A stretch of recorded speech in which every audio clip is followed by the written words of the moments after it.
শয়তান আল্লাহকে চ্যালেঞ্জ দিয়েছিল, আল্লাহ আপনি তো জান্নাতে ঢোকাতে পারবেন না, এতগুলো জান্নাত কেন বানালেন? জাহান্নাম আরো বেশি হলে ভালো হতো। আল্লাহ বললেন কেন? শয়তান বলে, আল্লাহ এই সবগুলারে আমি ওয়াসওয়াসা দিয়ে মুনাফিক বানিয়ে নাস্তিক বানিয়ে জাহান্নামে ঢুকাবো।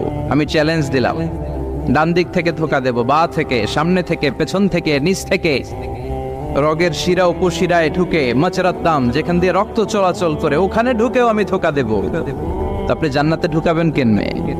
আল্লাহ বললেন তুমি আমারও চ্যালেঞ্জ দাও, এত বড় সাহস? আমি তো সব রাজার বড় রাজা, মহারাজা। চিৎকার করে বলেন ঠিক কিনা? মহারাজার সাথে চ্যালেঞ্জ দেয়া যায় না। তুমি আমাকে চ্যালেঞ্জ দাও, ওকে ডান, আই টেক ইউর চ্যালেঞ্জ। আমিও তোমার চ্যালেঞ্জ নিলাম। তুমি আজীবন ধোকা দিবা, আজীবন তুমি গুমরা করবা, বেনামাজি বানাবা, জালিম বানাবা। কিন্তু আমার বান্দা কোনো তাফসীরুল কোরআনের মাহফিলে এসে কোন এক ওয়াক্তের নামাজে মসজিদে ঢুকে, অথবা মাঝরাতে ঘুম ভেঙে গেলে তাহাজ্জুদের জায়নামাজে চোখের পানি ছেড়ে যখন ক্ষমা চাইবে, আমি সব গুনাহ মাফ করে দেব, তুই কি করবি? চিৎকার করে পড়েন আল্লাহু আকবার।